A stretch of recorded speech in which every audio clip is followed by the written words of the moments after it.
देख सकती है, उसके हाथ बड़े बलवान हैं। हम दुआ करते हैं परमेश्वर से पहले जो लोग मार्ग में हैं, सही समय पे, एट द राइट टाइम, बिल्कुल राइट समय पर, खुदा के कलाम से पहले, हो सके तो आराधना में भी वो परमेश्वर की सामर्थ्य से आ जाए, परमेश्वर उनकी मदद करे, सहायता करे। खुदा के वचन में लिखा एक से भले दो होते हैं, और खुदा के कलाम में लिखा जब 2 और 3 भी होते हैं, मैं उनके नाम, जो मेरा नाम लेते हैं, मैं उनकी दुआ सुनने के लिए उनके बीच में होता हूँ। तो मेरा विश्वास है, मुझे रुमाल दे देंगे कंटिन्यू। पवित्र आत्मा जी, हम दुआ करते हैं जो लोग इस समय मार्ग में हैं, जो रास्ते में परमेश्वर उन्हें तेरे कलाम से पहले, तेरे मुख की वाणी से पहले, तेरी वचन से पहले परमेश्वर उन्हें तो यहाँ ले आ, ताकि जो जीवन की रोटी है, जीवन का वचन है, उस वचन से वंचित ना रहे, क्योंकि तेरे वचन में लिखा है मनुष्य रोटी ही से नहीं, तेरे मुख से निकले हर वो वचन से जो तेरे मुंह से निकला है जीवित रहेगा। हम नहीं चाहते मेरे परमेश्वर कि जो लोग इस कलीसिया के हैं वो तेरे बिना वचन के जीने की सोचे, क्योंकि तेरे वचन के बिना तूने आप कहा है कि मनुष्य एक बार को रोटी के बिना तो रह सकता है, पर तेरे वचन से जिएगा। और आज हम तेरे वचन से जी रहे। आज जो दुर्घटनाएं हमारी लाइफ में नहीं है, आज जो बीमारियां हमारे जीवन में नहीं है, चर्च में आपको परमेश्वर का नबी होकर, उसका चुना हुआ दास होकर कह रहा हूं, भूल जाइए, आपको लोग भ्रम में न रखे। आने वाले जो टाइम है, अभी जो 2025 आएगा, 26, 27, ये जो टाइम है, ये इसमें बीमारियां, तकलीफें, प्रॉब्लम, दुर्घटनाएं, एक्सीडेंट, तरह तरह की प्रॉब्लम आएंगी, लेकिन गुड न्यूज ये है कि खुदावंद हमारे साथ है। परमेश्वर ने कहा जो मेरी बातें सुनता है और उन पर विश्वास करता और चलता है, वह वो व्यक्ति है जिसने अपना घर चट्टान पर बना लिया है। मींह आया, बाढ़ें आएंगी, तूफान आया, महामारी, बीमारी आएंगी, टकराया पर उसे गिरा ना सका। लेकिन अब हमारा परिवार, हमारा जीवन, कितनी भी प्रॉब्लम क्यों ना आ जाए, इवन ये कल्याणपुरी के हमारे घर के बगल से भी अगर कोई बीमारी क्यों ना गुजरे, तो भी वो हमको ना छू पाएगी। इसका सारी महिमा, इसका सारा आदर परमेश्वर के इकलौते पुत्र यीशु मसीह को जाता है, क्योंकि उसी ने हमें चुना, उसी ने हमें सेव किया, वही हमें स्वर्ग के राज्य में पूरी सेफ्टी के साथ पहुंचाएगा। क्योंकि मैं आपको बताता हूँ, कोई पासवान, कोई पास्टर, कोई अगवा, कोई प्रॉफिट, कोई भविष्यवक्ता, कोई प्रेरित, कोई नहीं है जो हमें अंधकार के हाथों से छुड़ा सके। खुदा का हाथ बलवान है, पवित्र आत्मा का हाथ सामर्थ्य है। जिस व्यक्ति के साथ पवित्र आत्मा है और अगर वो उस व्यक्ति के संग है, तो वो जो मैसेज देता है, वो जो ले हैंड करता है, तो ही लोग डिलीवर होते हैं, तो ही लोग सेफ होते हैं। इसका मतलब बिना परमेश्वर की आत्मा के कोई खुदा का जन काम नहीं कर सकता। अगर कोई कहता है कि मैं परमेश्वर पे तो विश्वास करता हूँ लेकिन मैं नहीं मानता पवित्र आत्मा को, तो वो झूठा है और परमेश्वर के वचन के अनुसार वो एकदम बिल्कुल अंधा है।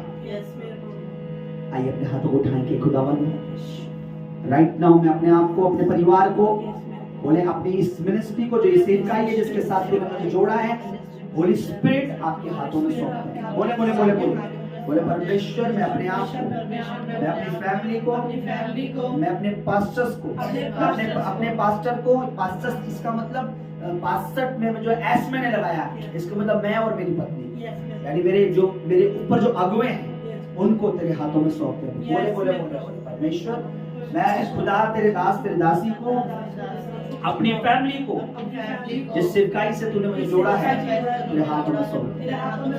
हमें गाइड कर, हमें चला धार्मिकता के मार्ग में, अपने नाम के निमित्त हमारी अगुवाई कर। कोई भी ऐसी जड़ जो शैतान की ओर से है, कोई भी ऐसी जड़ जो अंधकार की ओर से है, मेरे जीवन में, हमारी लाइफ में यीशु मसीह नासरी के नाम में उखड़ जाए। हाथ उठाए। शिवा बाबा राबा बाबा बाबा रिया राबा शंदना बारा बारा बारा बारा बारा बारा बारा बारा बारा बारा बारा बारा बारा बारा बारा। थोड़ी देर अगर आप स्पिरिट में, प्रेयर इन स्पिरिट, आत्मा में अगर आप प्रेयर कर सकते हैं, अगर आपको आत्मा में प्रेयर करना नहीं आता तो बोले हालेलुया। हालेलुया भी अगर आप बोलेंगे तो आप आत्मिक माहौल से कनेक्ट हो जाएंगे। बोले हालेलुया। पर हालेलुया जो एकदम राइट बोले, कोई हालेलुया बोलता है ऐसा नहीं, हालेलुया हालेलुया। अगर आप स्पिरिट में प्रेयर कर सकते हैं, रेबो कना का सिकतोरिया रबाना का शब्दनिया रबा रिहंदनी बे एक्टिव करें अपने आप को, रियाशना का रबसिया रबा, ताकि जब हम प्रेयर करें, ताकि जब हम वर्शिप करें, ताकि हम जब परमेश्वर का बीज हम पे छिड़का जाए तो हमारी आत्मा की भूमि पे गिरे।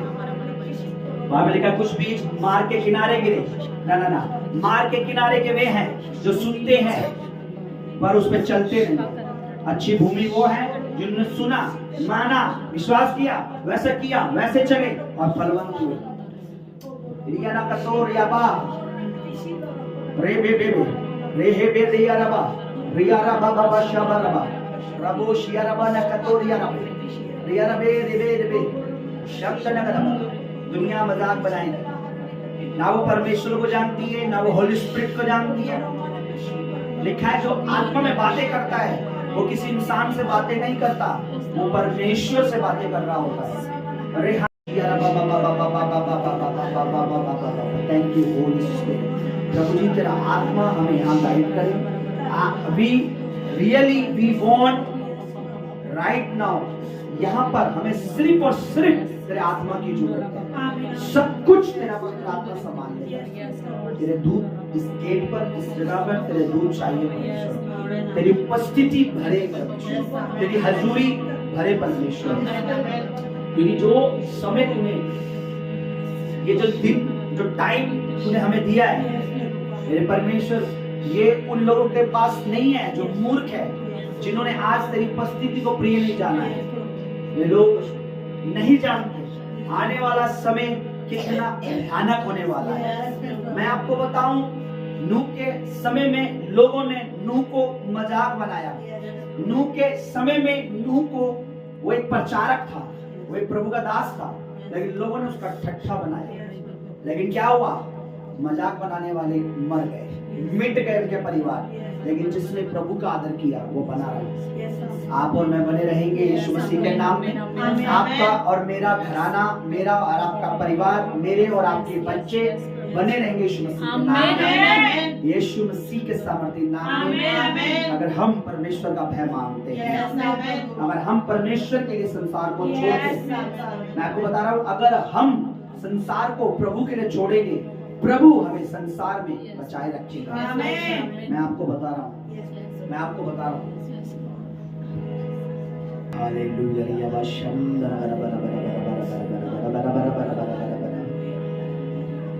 दुआ में रहेंगे, दुआ में रहेंगे। अभी मैं जस्ट जब वर्शिप कर रहा था, एक नई बात परमेश्वर ने मेरी आवाज में बोली कि अगर मेरे, कितनी बड़ी बात है, मैं कभी इस बात पर मैंने ध्यान नहीं दिया कि अगर खुदा का रूह किसी में नहीं हुआ, परमेश्वर की दुल्हन नहीं है। आप बताइए, मैं आगे चल के फादर बनूंगा, मेरी भी बेटी और बेटा होंगे यीशु मसीह के सामर्थ्य नाम में। मैं कैसे अपनी बेटी का या अपने बेटे का, मेरी बहू ऐसी कैसे चुन सकता हूं जिसमें आत्मा ही नहीं है परमेश्वर?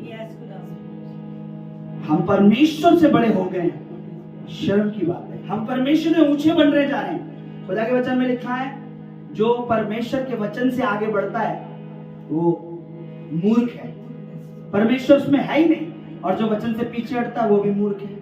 लेकिन जो वचन में बना रहता है और जिसमें वचन बना रहता है वही परमेश्वर का जन है। आमीन आमीन। आइए अपने हाथ उठाएं, थैंक्स करें थोड़ी देर उसका कि वास्तव में मेरे परमेश्वर तेरे आत्मा की आग के शोले वो आग, वो अग्नि सिर्फ एक दिन नहीं, प्रतिदिन हमारे अंदर जलनी चाहिए, हर रोज हमारे अंदर जलनी चाहिए, क्योंकि हमें तूने लोगों को प्रसन्न करने, लोगों को खुश करने, तूने मुझे खूबसूरत जिस्म, शरीर, बॉडी इसलिए नहीं दी कि मेरी बॉडी के द्वारा लड़कियां अट्रैक्ट हो सके या लड़कियां मुझ पे मोहित हो सके, बल्कि तेरे वचन में लिखा है कि जिस तरीके से तुमने मसीह को ग्रहण किया तो तुमने अपने अंगों को, अपने शरीर को क्रूस पर चढ़ा दिया है। अब तुम आत्मा के चलाए चलो ताकि तुम्हारे शरीरों से परमेश्वर की महिमा हो, ताकि तुम्हारे बदनों से परमेश्वर की महिमा हो। मैं आपको बता रहा हूँ, ध्यान से सुनिए, आंखें खोले चर्च। आप में से कितने लोगों ने एड्स की बीमारी के बारे में सुना? एड्स एड्स एक ऐसी बीमारी है लाइलाज कि जिसका अब तक पूरी दुनिया, पूरे वर्ल्ड में सारे जितने भी साइंटिस्ट हैं, जितने भी बड़े बड़े साइंटिस्ट हैं, हजारों सालों से वो मतलब खोज कर रहे हैं, बहुत टाइम से मतलब लगे पड़े हैं, और उस बीमारी का कोई इलाज है ही नहीं। और वो बीमारी कैसे होती है? जब कोई स्त्री है या पुरुष गलत संबंध ज्यादा बनाता है, अलग अलग व्यक्ति या अलग अलग औरत या अलग अलग बेटे के साथ। अब मेरी बात सुनिए, खुदा नहीं चाहता हम इस चीज से अनजान रहें कि जब एक शरीर से लगातार व्यभिचार होता है तो एक बड़ी बीमारी का रूप, एक बड़ी बीमारी उत्पन्न होती है जिसका कोई इलाज ही नहीं होता है। आप बताइए, अगर हम अपनी बॉडी से लगातार व्यभिचार कर रहे हैं, एक समय ऐसा आएगा आने वाले कुछ सालों में एक बड़ी बीमारी होगी जो शरीर में प्रवेश करेगी जिसका कोई इलाज नहीं होगा। अभी हो सकता है परमेश्वर बोले, परमेश्वर अनुग्रहकारी है, विलंब से कोप करने वाला, अति करुणामयी है, इतना प्रेमी है, मेरे लिए अपने इकलौते पुत्र को क्रूस पर बलिदान कर दिया। अब इसका मतलब सुनिए, अब इसका मतलब ये नहीं है कि उसने अपना बेटा इसलिए कुर्बान कर दिया कि मैं कंटिन्यू व्यभिचार करूं, बल्कि मैं व्यभिचार से बचाया जा सकूं। हाँ, मैं आपको एक बात बताता हूं, पाप जो है वो एक ऐसा वायरस है, वो फैलता है, वो होता है, वो जिंदगी में हर व्यक्ति को होता है। ऐसा कोई पास्टर नहीं होगा, ऐसा कोई अगुवा नहीं होगा, ऐसा कोई भेड़ नहीं होगी, वो उसका काम है। वायरस क्या लेता अपने चपेट में, है ना? वायरस का क्या काम होता है? जो इफेक्टिव नहीं है उसको क्या करना। वायरस के काम होता है जो ठीक ठाक व्यक्ति भी है उसके अंदर प्रवेश करना और उसे क्या करना, बीमार करना, है ना? पाप एक वायरस है, गंदा वायरस है, जिसका काम है एक अच्छे खासे मसीह, बेटी, बेटे, भाई, बहन, पास्टर, अगुवे, पति, पत्नी, बच्चे, बूढ़े, जवान में क्या करना, जाना और पाप में गिराना। लेकिन प्रभु क्या चाहता है? हम पाप में गिरे हुए ना रहें, तौबा करें, घुटने टेके, माफी मांगे, आगे बढ़े, उसे छोड़ दे। बोलो छोड़ दे। अब मुझे बताइए, जब किसी इंसान के शरीर में कोई फोड़ा हो जाता, फोड़ा आपने देखा है? ट्यूमर फोड़ा होता, फोड़ा उसमें कुछ गंदगी भरी होती है ना? उसे मवाद कहते, क्या कहते हैं? मवाद, है ना? डॉक्टर क्या करता है? उसको निकालता है। हाँ, या उस हिस्से को काट के अलग करता है? नहीं, उस गंदगी को निकालकर साफ करता है, और फिर जब उस गंदगी साफ हो जाती है उस पर दवाई लगाता है ताकि वो जो जख्म बना है थोड़ा बहुत जो भी है वो ठीक हो जाए। हाँ, समझ रहे आप? परमेश्वर ने हमारे अंदर पाप के उन फोड़ों को फोड़कर गंदगी को निकालकर बाहर, इसलिए नहीं कि हम गंदगी फिर इंस्टॉल करें, व्यभिचार फिर करें, कंटिन्यू वही गंदगी हमारे अंदर हो। समझ रहे? मेरा परमेश्वर गवाह है, मैं यहाँ हूं, आज तक मैंने कोई भी पाप एंजॉयमेंट या लगातार इसलिए नहीं किया। अगर शैतान ने हमला किया, मैं रोया, गिड़गिड़ाया, खुदा मुझे ये मैं तो तुझसे दुआ करता हूँ, ये मेरी जिंदगी में क्यों आया और ये क्यों है और ये क्यों, कब तक मेरे को गिराएगा, इसे हटा मेरी जिंदगी से। परमेश्वर मेरा गवाह है कि मैंने पाप का एंजॉय करा नहीं, पाप के लिए रोया हूं। समझ रहे आप? मैं रोया हूं पाप के लिए कि परमेश्वर ये सही नहीं है, ये सही नहीं है। Hallelujah, hallelujah, hallelujah. जब किसी इंसान के शरीर में से, विश्वासी के जीवन में से, विश्वासी के हृदय में से पवित्र आत्मा चला जाता है ना? पवित्र आत्मा जब निकल जाता है तब पाप करने के बाद भी उसे गिल्टी फील, उसे बुरा कभी नहीं, वो रोएगा ही नहीं, उसे पश्चाताप ही नहीं करेगा, क्योंकि उससे पवित्र आत्मा अलग हो चुका है। लेकिन अगर किसी में पवित्र आत्मा है, वो पाप में पछताएगा, वो रोएगा, खुदा से कहेगा कि परमेश्वर मुझे इससे बाहर निकाल। और खुदा क्या करता है? बचाने में वो सामर्थ्य। बोलो यीशु मसीह इसलिए नहीं आया कि एक भी बेटा, एक भी बेटी, एक भी बेटी, एक भी बुजुर्ग, एक भी जवान, एक भी शादीशुदा, एक भी विधवा, एक भी पुरुष, एक भी महिला, एक भी बच्चा, एक भी बड़ा, एक भी इंसान मारा जाए। वचन में क्या लिखा? परमेश्वर ने अपने पुत्र को जगत में इसलिए भेजा ताकि वो जगत पे दंड नहीं उसे बचाए। ठीक है, बोलो हालेलुया। थैंक्स करेंगे थोड़ी देर प्रभु का। बोले थैंक यू जीसस। धन्यवाद करता हूँ मेरे परमेश्वर सुंदर शाम के लिए, तूने जो हमारी जिंदगी में जोड़ दी। अगर आज भी खुदावन हमारे अंदर कुछ ऐसी चीज पाई जाती है जिसे हम अपनी समझ, अपनी अकल, अपनी शक्ति से नहीं निकाल सकते, उस पे तेरा लहू बड़ा सामर्थ्य है। उस तमाम वीकनेस, कमजोरी और पाप को निकालने में तेरा आत्मा सामर्थ्य है। वो चीजें हमारी जिंदगियों से बाहर कर, ताकि तेरी चीजें हमें अंदर आ सके, तेरा आत्मा हमें प्रवेश कर सके, तेरा आत्मा हमें चला सके। प्रभु जी सबको तेरे हाथ में सौंपता हूँ, सुंदर सी आराधना को तेरे चरणों में चढ़ाता हूँ। आगे की एक्टिविटी, आगे की वचन, आगे सब तेरे हाथों में रखता हूँ। तेरा आत्मा गाइड करे, चिल्लाए जैसे कि तेरा आत्मा भी गाइड कर रहा है। धन्यवाद करता हूँ, सारा आदर महिमा आपको देता हूँ यीशु मसीह के नाम में। बोलो आमीन। बारे में जानते हैं हैम्बर। हैम्बर मीन्स, हैम्बर को क्या बोलेंगे हिंदी में? वो हथौड़ा, हथौड़ा है ना, हथौड़ी। हाँ हथौड़ी, हथौड़ा है ना, उसका क्या काम होता है? हाँ, वो खाली तोड़ने का काम करता है, ठोकने का ही काम करता है। कभी आपने नोटिस किया है कि उसी हथौड़े और छेनी से कई बार एक अच्छे आकार भी दिया जाता है? हाँ, अभी तो मशीन आ गई टाइल काटने वाली, पत्थर काट। पहले कैसे काटते थे? छेनी हथौड़े से। किसी घर में अगर टाइल लगानी हो, पत्थर लगानी हो, तो क्या करते थे? खाली छेनी तो तोड़ नहीं सकती, उस छेनी पे क्या चलता था? हथौड़ा। कई बार क्या होता है, पवित्र आत्मा, मैं अपनी बताता हूँ, कई बार परमेश्वर आत्मा मुझे भी ऐसी बात कर देता था, मुझे लगता था, मुझे बहुत बुरा लगता था, लेकिन बाद में पता लगा ये मेरे को डिजाइन दे रहा है। यानी ये परमेश्वर का आत्मा जो मुझे ये जो यहाँ जो ये मार रहा है ना, ये मुझे सही करने के लिए मार रहा है। यानी परमेश्वर के वचन में भी लिखा है, मैं जिससे प्रेम करता हूँ उसे ताड़ना देता हूँ, और जिसे अपना बना लेता हूँ, प्यार करता हूँ, उसे कोड़े भी लगाता हूँ। कहने का मतलब परमेश्वर मुझे सही आकार देना चाहता है, इसलिए वो मुझे कुछ कह रहा है।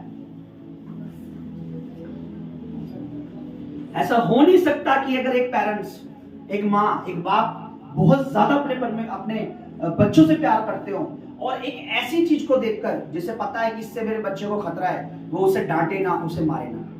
हाँ बोलो, ऐसा हो सकता है क्या? अगर उसने डांटा ही नहीं, मारा ही नहीं, वो अपने बच्चों के लिए, मैं आपको बताता हूँ, मुझे याद है मैं एक बार मस्ती कर रहा था, और मेरी मम्मा, मेरी माँ, और जिन्हें आज ही के दिन हम शमशान में, है ना, हम आज ही के दिन उन्हें जलाने लेंगे। आज पूरे दिन हमारा उसी में चला गया। तो एक बार मैं मस्ती कर रहा था, मम्मी ने बोला, मान नहीं रहा, फिर मैं मस्ती कर। वो एक बहन ने बोला, आंटी समझा लो, ये मस्ती कर रहा है। मेरी आदत थी ऐसी हंसी मजाक बहुत ज्यादा, अब तो खैर वाइफ के आने के बाद बहुत कंट्रोल होगा, प्रभु का धन्यवाद हो। मम्मी ने एक बार बोला, रोटी बना रही थी मम्मी, 2 बार बोला थी, मम्मी के हाथ में बेलन था, बेलन फेंक के मारा मम्मी ने, और सही जगह मतलब लग गया वो बेलन, और मेरे बुरा हाल, समझ रहा। तो कई बार माँ बाप क्या होते हैं ना, बच्चों को समझाते हैं, बोलते हैं, उन्हें उनका जो थिंग मुझे मारने की नहीं थी, पर मैं उनकी बात को मान नहीं रहा था। एक्चुअली वो मुझे मारना नहीं चाह रहे थे, पर मैं उन्होंने 2-3 बार मुझे बोला, मैं नहीं कर रहा, तू बंद नहीं कर रहा। वो बार-बार चिल्लाई, लड़की उसको, उस बहन को तुम मस्ती कर रहा है। 2 बार 3 बार बोला, बस डर देगी, बैलन फेंक के मारा। तो क्या मेरी मम्मी मेरे को मारना चाह रही? क्या मेरी मम्मी मुझसे प्यार नहीं करती? नहीं, मम्मी को पता है कि ये गलती कर रहा है, कुछ कर रहा है, इसको परमेश्वर चाहता है कि हम लोग संसार के साथ दंड, अंधकार के लोगों के साथ दंड ना पाए। मुझे बताइए, पाप की मजदूरी क्या है? बंगला गाड़ी? बोलो, बंगला गाड़ी नहीं। वचन में क्या लिखा है? पाप की मजदूरी बंगला है। पाप की मजदूरी गाड़ी है, पाप की मजदूरी फ्लैट है, पाप की मजदूरी ऑस्ट्रेलिया अमेरिका का टूर है, या पाप की मजदूरी मृत्यु है। बाइबल में लिखा है जो पाप, अब देखिए मजदूर की, अच्छा कभी कभी नोटिस किया मजदूरी मीन्स क्यों बोला प्रभु ने? मजदूर क्या करता है? सुबह से लेकर शाम तक उसी चीज के लिए क्या करता है? मेहनत। यानी सुबह से शाम तक तुम पाप में बने हुए हो, फिर अगले दिन पाप में बने हो, फिर अगले दिन पाप में, तुम जो रोज कर रहे हो उसके तुम्हें एक दिन क्या मिलेगी? और वो क्या मिलेगी? मृत्यु। मृत्यु ये नहीं, मृत्यु नरक की, जिसमें वो अमीर आदमी तड़प रहा था, हे अब्राहम पिता लाजर को बोल कि मुझे एक पानी का एक बूंद दे दे, मैं यहाँ तड़प रहा हूं नरक में। हाँ, कहने का मतलब मजदूर को डेली क्या करनी पड़ती है? मजदूरी तभी मिलती है ना उसको जब वो काम करता है। बाइबल क्या कहती है? तुम रोज पाप के लिए काम मत करो, परमेश्वर के लिए काम करो, तो परमेश्वर तुम्हें क्या देगा? रिवॉर्ड देगा, आशीष देगा। समझ रहे आप? लेकिन अगर मैं रोज रोज रोज और पाप के लिए जग रहा हूं, पाप में ही सो रहा हूं, पाप ही कर रहा हूं, सेम में अन्य जाति की नकल कर रहा हूं, सेम में अन्य जाति को फॉलो कर रहा हूं। अगर मैं भी अन्य जाति जैसा काम कर रहा हूं तो मैं परमेश्वर को फॉलो नहीं, मैं अन्य जाति को फॉलो कर रहा हूं। अन्य जाति कहां जा रही है? नरक के द्वार पे। मेरे को कहां जाना था? स्वर्ग के रास्ते पे। Hallelujah, hallelujah, hallelujah. देखिए, परमेश्वर दंड देने वाला परमेश्वर नहीं है, परमेश्वर तो माफ करने वाला परमेश्वर है। लेकिन इंसान क्या करे? वो दंड ही दंड चाहता है, वो चाहता है मुझे दंड दो। अच्छा, मैं बहुत सारी बातें छोड़ता एक ही दिन में बताऊं आपको, लेकिन हर सब कुछ अलग अलग टॉपिक है। मेरे साथ निकालिए पुराना नियम नीति वचन के बाद शुभोपदेशक की किताब, नीति वचन के बाद शुभोपदेशक की किताब। जरा मैं तुम्हें आपको थोड़ी सी एक चीज बताना चाहता हूं।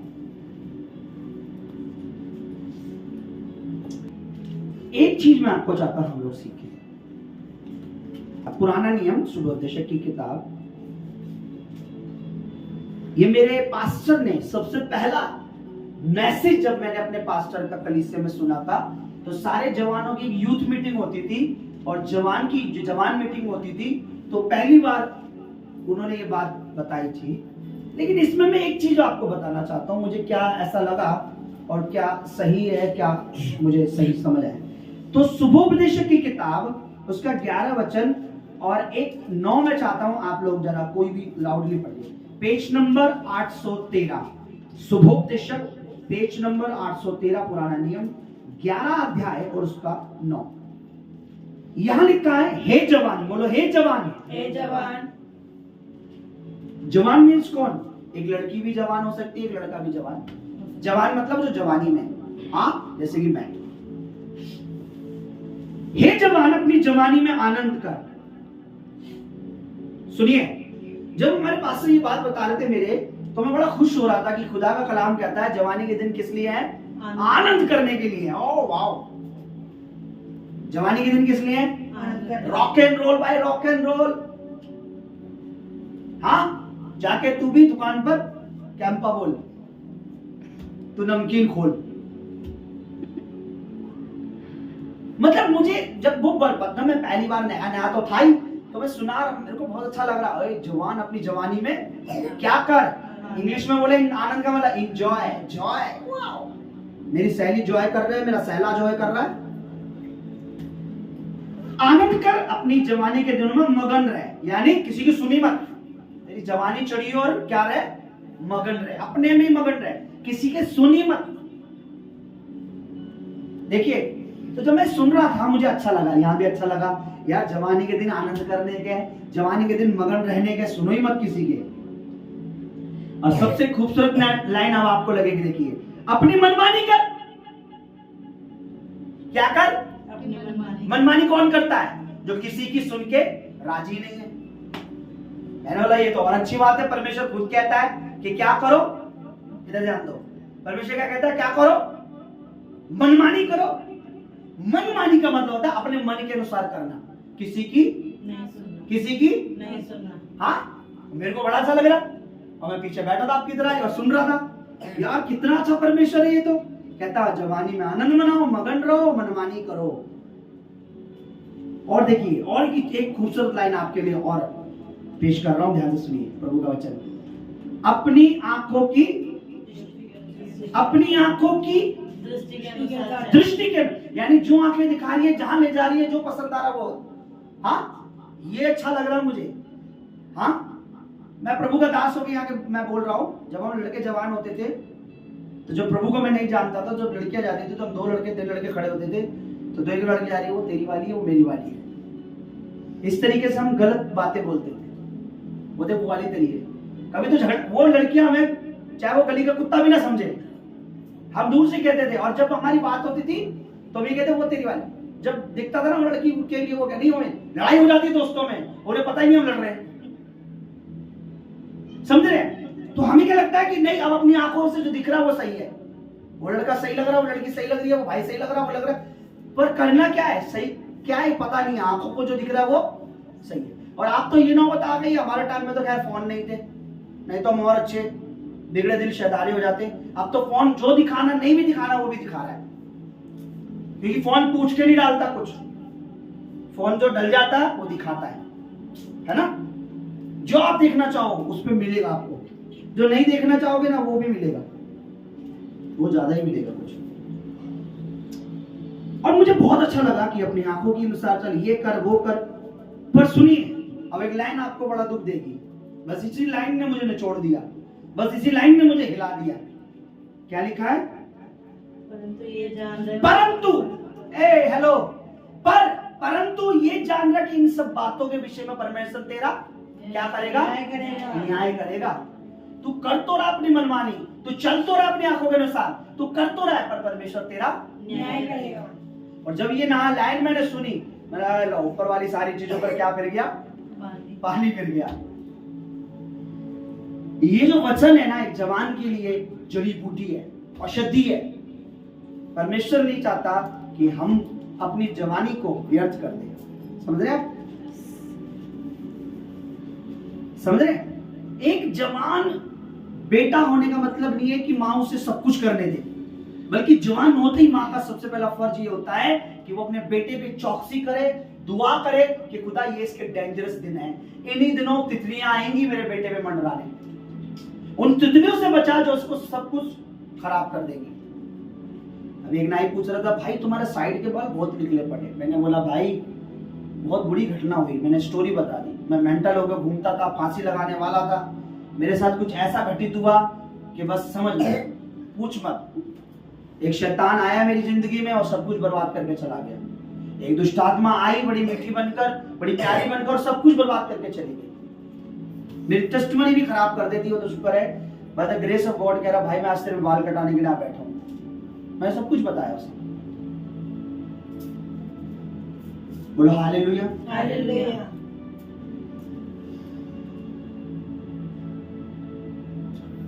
10 में लिखा है, अपने मन से खेद और अपनी देह से दुख दूर कर, क्योंकि लड़कपन और जवानी दोनों व्यर्थ है बिना परमेश्वर के। अगर बच्चा भी है, उसका बचपना परमेश्वर के बिना बेकार है, पवित्र आत्मा के बिना बेकार है। अगर वो बड़ा भी है, जवान भी है, तो उसकी जवानी परमेश्वर के पवित्र आत्मा के बिना बेकार है। बेनी हिन को कितने लोग जानते हैं? और परमेश्वर से मांगता हूं किसी दिन प्रभु उनका दाहिना हाथ मेरे सर पे आए। खुदा के इतने बड़े दास हैं कि जितने भी आपको पंजाब में या भारत में जितने बड़े बड़े दास दिखते हैं आज, सब उनको उनका जिक्र करते हैं, उनके टेस्टिमनी शेयर करते हैं। मैं भी आपसे शेयर करना चाह रहा हूँ। जब वो जवानी में परमेश्वर ने बहुत, जब उनकी सबसे पुरानी वीडियो भी देखोगे, बिल्कुल यंग, बिल्कुल पतले दुबले, तब से पवित्र आत्मा से भरे हुए थे और प्रभु की सेवा कर रहे थे। लेकिन एक चीज एक बार उन्होंने बताई अपनी गवाही कि जब इससे पहले कि खुदा मुझे बड़े लेवल पे यूज करता या परमेश्वर मुझे अपनी महिमा के लिए इस्तेमाल करता, मेरी गर्लफ्रेंड थी। क्या थी? मेरी एक गर्लफ्रेंड थी। एक दिन खुदा का रूह, पवित्र आत्मा ने बोला, बेबी तू क्या यूज होना चाहता है मेरे लिए? बड़े बड़े पूरी दुनिया में शादी, जिसके चर्च में हजारों या 10 लाख हो 1 करोड़ हो, कोई भी वैसा कोई नहीं है जो बेनी हिन जी को नहीं जानता। इतने सामर्थ्य जिनके कपड़ों से लोग चंगे हो जाते थे, इतने अभिषेक, आज भी जीवित है। अभी 75वां जन्मदिन उन्होंने भी मनाया। हाँ, नहीं, क्या तू परमेश्वर के लिए यूज होना चाहता है? परमेश्वर के दास ने कहा यस लॉर्ड, मैं आपके लिए यूज होना। क्या तुम अभी अपनी गर्लफ्रेंड को छोड़ेगा?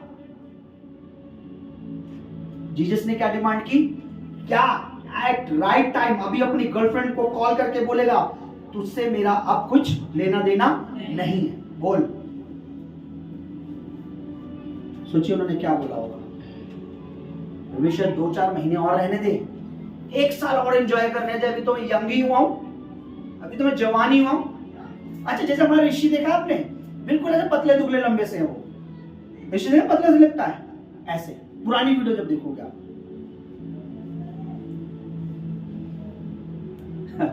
एक मुझे अभी मैं बताऊंगा उनकी खुश, आप आनंद हो जाओ। एक बात याद आ गई, वीडियो में मैं देख रहा था, तो उन्होंने परमेश्वर का क्या अभी राइट नाउ कॉल करके अपनी गर्लफ्रेंड को बोलेगा कि आज से तेरा मेरा रिश्ता खत्म। बोल, पता है उन्होंने क्या बोला? थोड़ी देर तो वो सुन हो गए बड़ा, लेकिन उन्हें यूज होना था। बोला यस लॉर्ड, राइट नाउ अभी के अभी मैं कॉल करके अपना किस्सा हमेशा के लिए उससे खत्म करूंगा। वो बताते हैं जिस दिन उन्होंने उसको कॉल किया उसी दिन मना कर दिया, उसके बाद से बड़े लेवल पे परमेश्वर उन्हें ले जाने लगा। बड़े बड़े क्रूसूट हुए और लंगड़े चले, अंधों ने देखा। उसके बाद से दोबारा लाइफ में कभी गर्लफ्रेंड नहीं बनी, डायरेक्ट शादी करी उन्होंने। हालेलुया। तो जवानी अगर हमें यूज करनी है, मैं आपको बताऊं, मुझसे पूछे भाई साहब आप रोते किस लिए सबसे ज्यादा? आप रोतड़ू क्यों है सबसे ज्यादा? पूछो। ये बात मेरी मिसेज भी जानती होगी, शायद मेरे जन्मदिन में मैंने ये बात भी कही थी कि मेरी जिंदगी कितने साल चले गए, मैं कितने साल का हो चुका हूं। हाँ 40 पहुंचा दो, 40 तो तुम भी नहीं हुए। 36 में कंप्लीट कर चुका हूं, 37 में लग चुका हूं। मैं किस लिए रो रहा था याद है? कि मैं कई बार रो पड़ता हूं, मेरी वाइफ को कहता हूं रोते हुए कि मेरी जिंदगी के जो जवानी के सबसे बेहतरीन दिन थे, मैं चाहता था मैं बहुत यूज हूं परमेश्वर के लिए। कई बार रो पड़ता हूं मैं, पर मेरी वाइफ कह के मेरा मन बहुत ज्यादा मुझको उत्साहित कर देती है कि जिस परमेश्वर ने अब्राहम को बुढ़ापे में यूज किया, जिस परमेश्वर ने क्या मूसा को यूज किया, वो तुम्हें भी बुढ़ापे में वैसा यूज करेगा जैसे वो जवानी में यूज करना चाहता था। आमीन। मैं रोता हूं कि नहीं, मेरे जवानी में मैं चाहता था बहुत दौड़ू परमेश्वर के लिए, क्योंकि सबसे पहले मैसेज यही सुना था मैंने अपने पास्टर से। Hallelujah, hallelujah. ये देखिए यीशु मसीह कब यूज हुए पता है? जब यीशु मसीह की आयु के 30 साल लगे, लिखा उसके बाद उन्होंने प्रचार करना शुरू किया। 30 साल के जब उन्होंने सेवा करना शुरू, यंगेस्ट बिल्कुल यंग थे वो, और उन्होंने क्या करना शुरू कर दिया? परमेश्वर का काम करना। हालेलुया।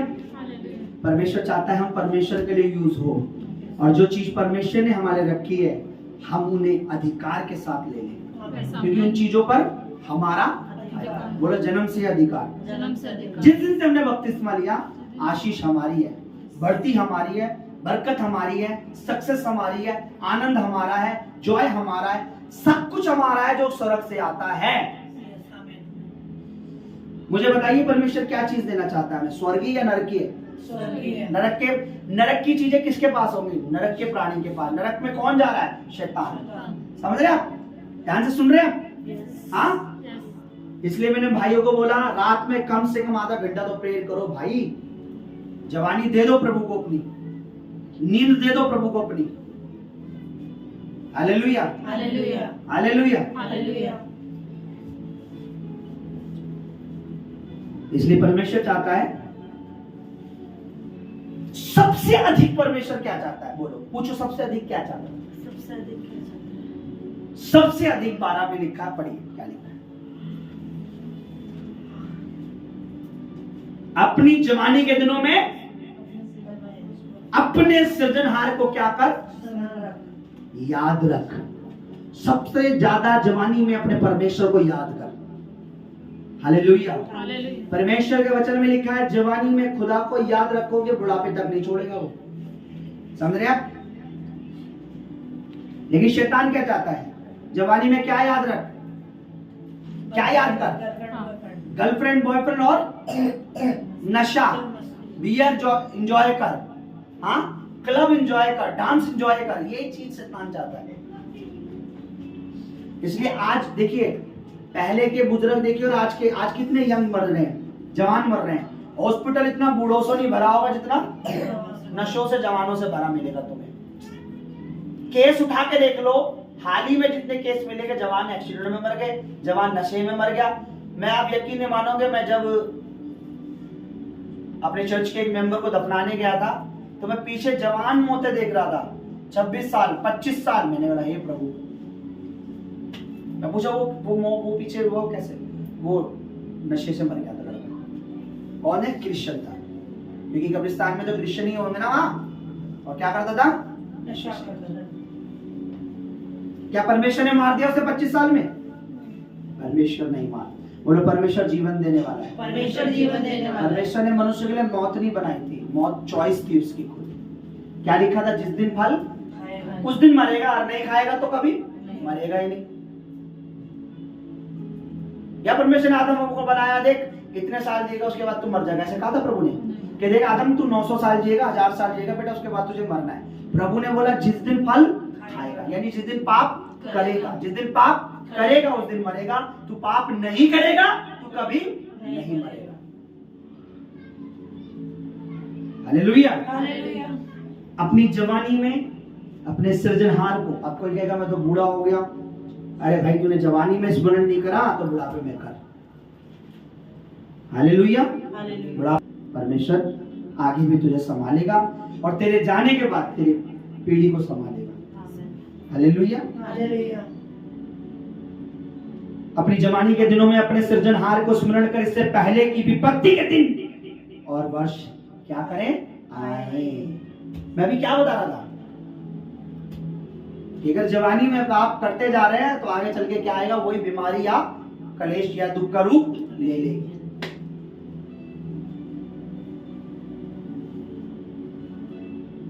मेरे और आपके लिए प्रभु यीशु मसीह इसलिए मरा कि हम पाप के हाथों ना मारे जाएं। पर अगर मैं पाप में जी रहा हूं तो मैं प्रभु को दुख दे रहा हूं, लेकिन अगर मैं पाप से छुड़ाने के लिए रोज प्रेयर कर रहा हूं तो परमेश्वर जरूर छुड़ाता है। आमीन। प्रभु सामर्थ्य है। देखिए मैं आपको बताता हूं, कोई भी बेटा है, कोई बेटी, कोई भी पास्टर है, कोई भी है, मैं अपनी भी बात कर रहा हूं।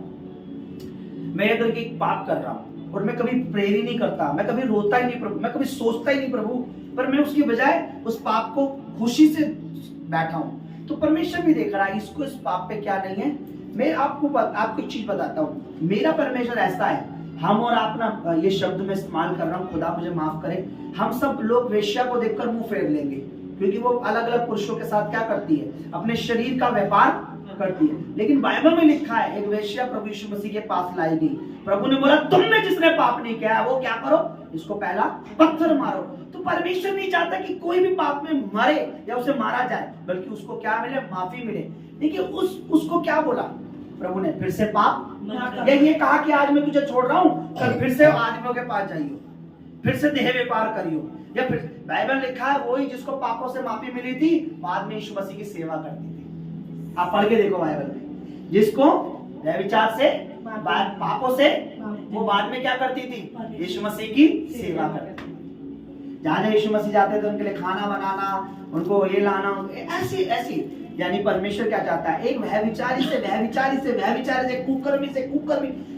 से कुकर्मी भी आए, उससे माफी मिले और फिर से पाप ना करे, फिर से मत करना पाप।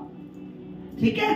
तो परमेश्वर बुरा नहीं है, परमेश्वर भला है। देखिए एक बात मैं बताता हूँ आपको, एक बार यीशु मसीह से हम रूम में ना, एक अमीर आदमी ने बुलाया, उसे खाने को बुलाया, खाने बैठा। बाइबल लिखा उस नगर की बोलो उस नगर की वो जगह की जो व्यभिचारिणी औरत थी वो आकर यीशु मसीह के पांव पर रोने लगी। क्या करने लगी? रोने लगी, और अपने बालों से, अपने होठों से चूमने लगी। और जिसने घर में बुलाया था वो प्रभु यीशु मसीह पर उंगलियां उठा रहा है, मन ही मन में कह रहा है अरे कायेगा भविष्य का, इसे पता ही नहीं किस तरह की औरत उसे चूम रही है। लेकिन जब वो चूमती रही, रोती रही, प्रभु ने उठ के बोला हे बेटी तेरा पाप जितना था वो अब दोबारा पाप ना करना। मतलब क्या है? वो उसे गिल्टी फील हो रहा था, उसे पाप महसूस हो रहा था। मेरी सबसे बड़ी टेस्टिमनी, मेरी सबसे बड़ी गवाही है, जिस दिन मैं पहली बार संडे चर्च गया था, मुझे आज भी याद है, मुझे प्रभु के बारे में नहीं पता, मुझे किसी कुछ नहीं पता, पश्चाताप के बारे में नहीं पता था, मुझे ये भी नहीं पता था कि हमें माफी मांगनी यीशु मसीह से, या प्रभु यीशु मसीह कहना मेरे पापों को मुझे याद है वर्शिप चली, मेरे को बोला आंखें बंद करो, सबको बोला आंखें बंद करो, आंख बंद करी, हाथ उठाया, परमेश्वर मेरा का पवित्र आत्मा मेरा गवाह है, मैं रोने लगा फूट फूट के। मुझे सबसे पहला जो मेरी जिंदगी में चमत्कार हुआ, मुझे ये महसूस हुआ मैं बहुत गंदा हूं, मैं बहुत नीच हूं, मैं बहुत पापी हूं। मैं रियल बता रहा हूं, मैं खुदा का कलाम देखो अपने हाथों में लेके बोल रहा हूं, मैं खुदा मेरा गवाह है, परमेश्वर मेरा गवाह है, मुझे उसके सिंहासन के आगे खड़ा होना है। सबसे पहले मैं फूट फूट के रो रहा था, मुझे पहली बार ऐसा लगा कि मैं बहुत नीच हूं। और आपको पता है, मैंने एक बार उस समय मेरी जिंदगी में कोई ऐसा था ही नहीं कुछ, और जब मैं रो रहा था, पाप कर रहा था, मैंने आवाज सुनी, अपना सारा पाप और अपना सारा बोझ मुझे दे दे। क्या मांगा उसने मुझसे? पाप, बोझ मुझे दे दे। हालेलुया। परमेश्वर नहीं चाहता कोई व्यभिचारी, कोई पापी नरक में जाए, बल्कि इसके बजाय वो पाप की माफी मांगे और क्षमा। Hallelujah, hallelujah, hallelujah, hallelujah. चलिए आप मुझे बताइए, किसी का अगर बेटा या किसी का बेटा, क्योंकि आपने देखा लड़के जब बड़े होते, जवान होते, तो उनका दिमाग होता अपने मेंटल, कोई ऐसा कत्ल कर दे या कोई ऐसा जुर्म कर दे या कोई ऐसी चीज कर दे और उसको कोर्ट में ले जाए और कोर्ट उस पर सजा दे, तो माँ क्या चिल्ला चलेगी कि हाँ मेरे बेटे को सजा दो? बोलेगी? माफी की गुहार लगाएगी। जज से क्या कहेगी कि जज साहब मेरे बेटे को एक मौका इसे माफ कर दो, है ना? परमेश्वर महान है। परमेश्वर कहता मैं तुम्हें मौके पे मौका दे रहा हूँ, मौके पे मौका दे रहा हूँ। उसका मतलब ये नहीं है कि फिर तुम सोच रहे हो दंड नहीं मिलेगा, पर तुम्हें मौका इसलिए दे रहा हूं ताकि तुम्हें दंड ना मिले। तुम परमेश्वर में, ठीक है, एक भी नहीं चाहता कोई नहीं। मेरी बहन के ससुर के 7-8 बेटे हैं, क्या कभी उन्होंने चाहा कि नहीं एक बेटा जल्दी में मर जाए, कोई बात नहीं, 6 तो रहे, 7 हो, 8 हो, 10 हो, हर बाप चाहता है लंबे जिए मेरे बच्चे, अच्छे जिए मेरे बच्चे।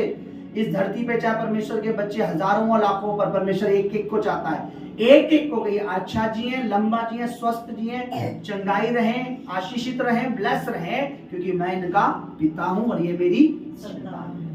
कैसे? यीशु मसीह के लहू के द्वारा। हालेलुया। तो क्या करना चाहिए जवानी के दिन में? पढ़ के बोलिए, पढ़ के बोलिए, क्या लिखा? 12 पढ़िए, ऊंची आवाज में सब पढ़िए। अपने जीवन के दिनों में अपनी क्या कर? अपने सृजनहार को स्मरण क्या कर? अपने सृजनहार को स्मरण कर। जब हम प्रभु भोज लेते क्या कर, किस लिए लेते हैं बताइए? अपने सृजनहार को, अपने बचाने वाले को उसके स्मरण में ऐसा करते हैं, उसको भूल ना जाए हम। यहाँ क्या लिखा है? अपनी जवानी में क्या कर? अपने सृजनहार को स्मरण कर। और यीशु ने क्या कहा? मेरे स्मरण के लिए यही किया। इसलिए मैं जवान बेटे बेटी को कहता हूँ प्रभु भोज लो ज्यादा से ज्यादा, ताकि परमेश्वर का आत्मा तुम्हें बना रहे और पाप का आत्मा तुम्हें दबा ना पाए। आमीन। पर क्या करते हैं लोगों, लगता है 10 साल। एक तो मैंने देखा, एक व्यक्ति, मेरी वाइफ भी जानते हैं, नाम नहीं लूंगा, उस भाई को मैंने बोला भाई प्रभु भोज लो, अगर तुम में, वो कह रहा मुझको ना अंधकार का आत्मा काम करता। मैंने बोला प्रभु भोज लो, प्रेयर करो, परमेश्वर से कहो प्रभु मुझे क्षमा। बोले नहीं, मैं ना पाप कर रहा हूँ इसलिए मैं प्रभु भोज नहीं ले रहा। मैंने बोला पाप कर रहा हूँ, प्रभु भोज नहीं ले रहा। मैंने एक बात बोली कि मेरे भाई जब हम गंदे होते हैं हम साबुन से धोते हैं, कभी ऐसा लगता साबुन गंदा हो गया? एक ही साबुन को हम जब भी नहाते कभी हमें लगता साबुन गंदा हो गया? नहीं, आज हमने इससे हाथ धो दिया, फेंको दूसरा ले आओ, फिर खोलो, फिर उसी साबुन को जब तक खत्म नहीं होता वो हमें धोता रहता है, हम उसे यूज करते रहते हैं। प्रभु यीशु मसीह का लहू हमें जब भी हम लेते हैं हमें नया बनाने की ताकत रखता है। आमीन। उसका लहू गंदा नहीं होगा, उसका पवित्र लहू हमारी गंदगी को धोता है। और जब हम लेंगे नहीं, तो हम स्मरण ही नहीं करेंगे, तो शैतान अपना हमला करता रहेगा। उसको पता है, इसे पता ही नहीं है। अरे भाई, मैं अगर आप सोचे कि हमने साबुन लिया, हाथ धोया, अभी साबुन हो ये तो गंदा हो गया, अब क्या करें? कल इसे यूज ना करें। हम उस साबुन को पूरा यूज करते हैं, इतना ही यूज करते हैं कि साबुन कहता है छोड़ दो यार, अब तो मैं पतला हो गया हूं, फिर भी यूज करते हैं। मेरे कहने का मतलब यह है, प्रभु हम में जितना होगा उतना शैतानी काम हमसे बाहर होगा। इसलिए मैं जवान बेटों को सलाह देता हूँ, बेटियों को जितना हो सके प्रभु भोज लो, स्मरण करो उसको। और क्या स्मरण करो? प्रभु मैं कमजोर था, तू इसलिए इस धरती पर आया, मैं पाप में था, तू इसलिए आया। समझ रहे आप? प्रभु मैं यंग हूं, तू भी यंग था, पर तूने सेवा की, मुझे भी अपनी सेवा में लगा, क्योंकि तू जैसे था वैसा मैं बनूंगा, तेरा लहू मेरे अंदर हो। समझ रहे आप? बोलो हालेलुया। हालेलुया। एक चीज मैं बताता हूँ, मैं आपको ना उसका फोटो या वीडियो शेयर करूंगा। रशिया के साइंटिस्टों ने बहुत साल पहले की बात है, एक रिसर्च किया कि इंसान कैसे जीवित रहता है। तो उन्हें पता लगा कि इंसान जीवित इसलिए रहता है, उसके अंदर से कंटिन्यू उसमें क्या है, ब्लड क्या करता है, सर्कुलर, जो पूरे शरीर में खून दौड़ता रहता है। जिस अंग में खून दौड़ना बंद हो जाता है, या तो वो पैरालाइज, क्योंकि वहां तक ब्लड वो नस काम नहीं करता। तो उन्होंने क्या करे, मरे हुए कुत्ते का सर लिया, काट के कटा हुआ सर लिया, और उसमें उनको पूरी मशीन बनाई, उसमें खून पहुंचाना चालू कर दिया उसके सर में, उसकी गर्दन से मशीन को जोड़कर। आपको पता है जब उन्होंने उस कुत्ते को देखा तो वो जीभ, मरे हुए कुत्ते की गर्दन, बहुत पहले मरा हुआ था, उसकी जीभ हिल रही है, आंखें खुल रही है, काम करना चालू कर दिया उसके सर ने, खाली सर ने, धड़ नहीं था। मुझे बताइए, एक मरे हुए कुत्ते का सर अगर एक जानवर के खून काम कर सकता है, तो परमेश्वर के पुत्र यीशु मसीह का खून हमें जिंदा नहीं रख सकता? हमें पापों से मरने क्यों देगा वो? हाँ, अगर रेगुलर हमें दौड़ेगा तो क्या वो हमें मरने देगा? नहीं। हमारे अंदर पवित्रताई को मरने देगा? नहीं। धार्मिकता, मरना मतलब मरा हुआ व्यक्ति कौन है? जिसकी पवित्रताई मर गई, वो परमेश्वर की नजर में मरा हुआ है। आदम ने पाप किया, उसकी पवित्रताई खत्म हो गई। वो आदम ने पाप किया, वो मर नहीं गया, चलो दफनाओ आदम को, ऐसा हुआ था क्या? जिस दिन आदम ने और हवा ने फल खाया, क्या वो मर गए थे? नहीं। उनकी जो धार्मिकता थी, उनकी जो पवित्रताई थी, वो मर गई, वो पापी हो गए। परमेश्वर के पुत्र का लहू हमारे मरे हुए विवेक को, बाइबल में लिखा है, जिंदा रखता है। बाइबल में लिखा है कि तुम्हारा जो विवेक मरा हुआ था, जब परमेश्वर का पुत्र आया, उसने अपना लहू पाया, ताकि तुम अपना विवेक, तुम्हारा विवेक जो है, पवित्रताई तुम्हें जिंदा हो तुम्हारा। तो हमें क्या करना है? कम्युनियन लेना है, प्रभु को स्मरण करना है।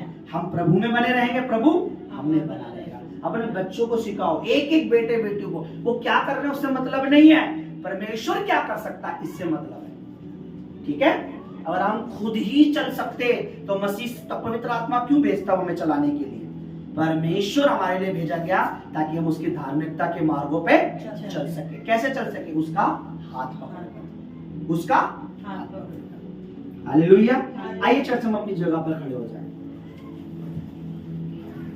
नहीं करती, बुआ पसंद करती नहीं करती, फूफा पसंद करता नहीं करता, ताऊ पसंद करता नहीं करता, ताई पसंद करती नहीं करती, हमारा पड़ोसी पसंद करता नहीं करता, पर हमारा फर्ज है कि परमेश्वर के पुत्र ने जो बड़ा कीमती काम, जो बड़ा दुख उठाया, जो बड़ा दर्द उठाया, जो मार खाई, जो कोड़े खाए, जो लहू बहाया, जो दर्द सहा, जो पीड़ा सही, जो दुख सहा, परमेश्वर हमारे एरिया में लोग बचाए जा सके, हमारी दिल्ली में लोग बचाए जा सके, हमारे देश में लोग बचाए जा सके, हमारी इस धरती पर, दुनिया में लोग बचाए जा सके। आज जो अंधकार में, पाप में, बुराई में, प्रभु वो तुझे स्मरण करें, तेरी मेज के नजदीक आए, अपने पापों को माने। परमेश्वर जिस तरीके से लिखा है, जब यूहन्ना बपतिस्मा देने वाला प्रचार करने लगा, तो लोग निकल कर खुद आने लगे और यरदन नदी में अपने पापों को मानकर बपतिस्मा लेने लगे। तो वो ऐसे इस एरिया में सब लोग निकल कर आए, इस कलीसिया में आए और अपने पापों को माने और पिता, पुत्र, पवित्र आत्मा के नाम में बपतिस्मा लेना शुरू करें।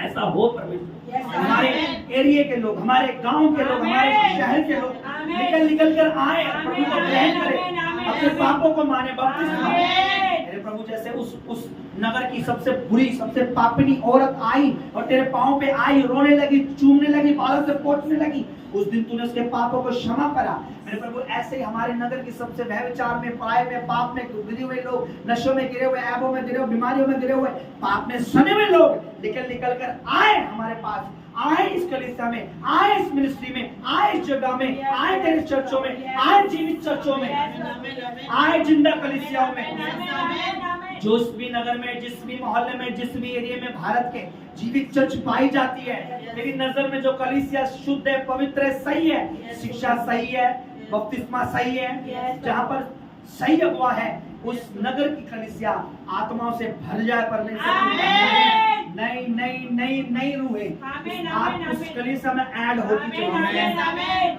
मेरे परमेश्वर, तेरे लिए कोई काम कठिन भी नहीं, Yes, नामुमकिन भी नहीं है। Yes, Lord. तू सब कुछ कर सकता है। Yes, Lord. अपने एंजल्स भेज, अपने Yes. दूतों को भेज, Yes, अपने Lord. अपने फरिश्तों को भेज, Yes. अपने फौजों को लगा। Yes, Lord. मेरे लोग जब दुआ करते हैं, मेरे परमेश्वर, मेरा विश्वास है तो अपनी फौजों को एक्टिव कर देता है। Amen. Right now in the name of Jesus Nazareth, आमीन, आमीन। हर वो एंजल जो सेवकाई में, मिनिस्ट्री में काम करने के लिए Yes. In the name of Jesus Nazareth active हो जाए। आमीन।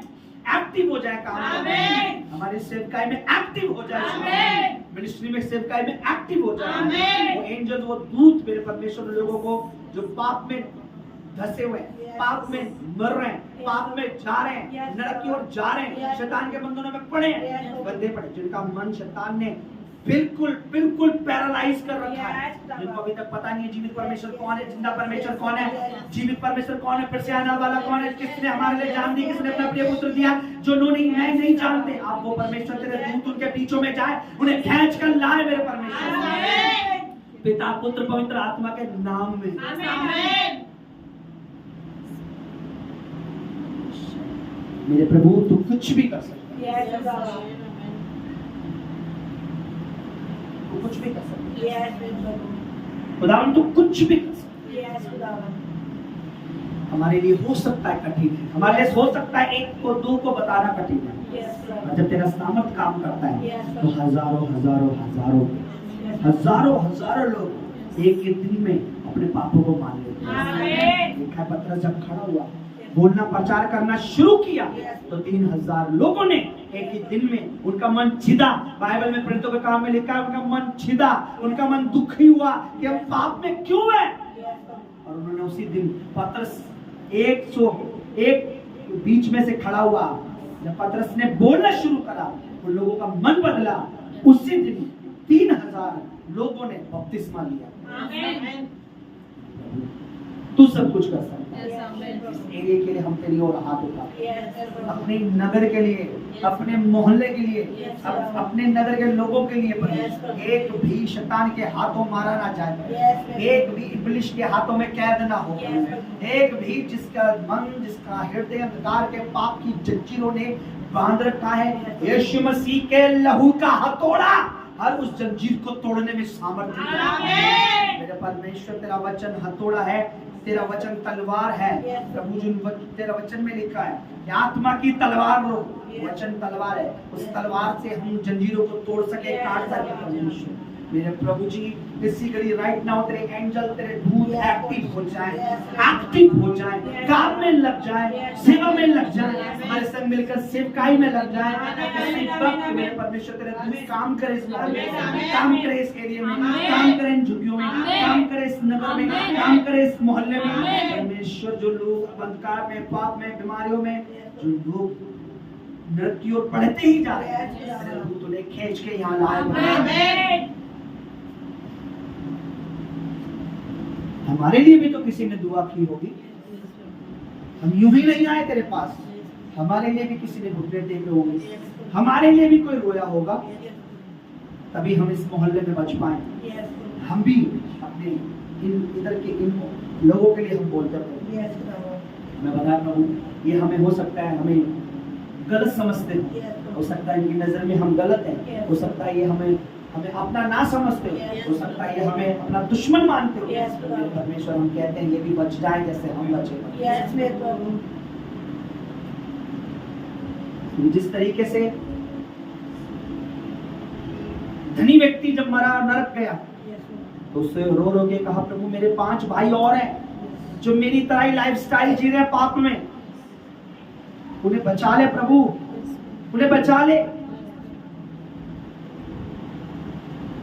हो सकता है आज जो लोग हमारे बीच में, इनके परिवार जो नरक में, वो चिल्ला रहे हो कि मेरा बेटा यहाँ ना आए, मेरी बेटी यहाँ ना आए, Yes, Lord. मेरे रिश्तेदार यहाँ ना आए, मेरा भाई यहाँ ना आए, मेरी बहन यहाँ ना आए।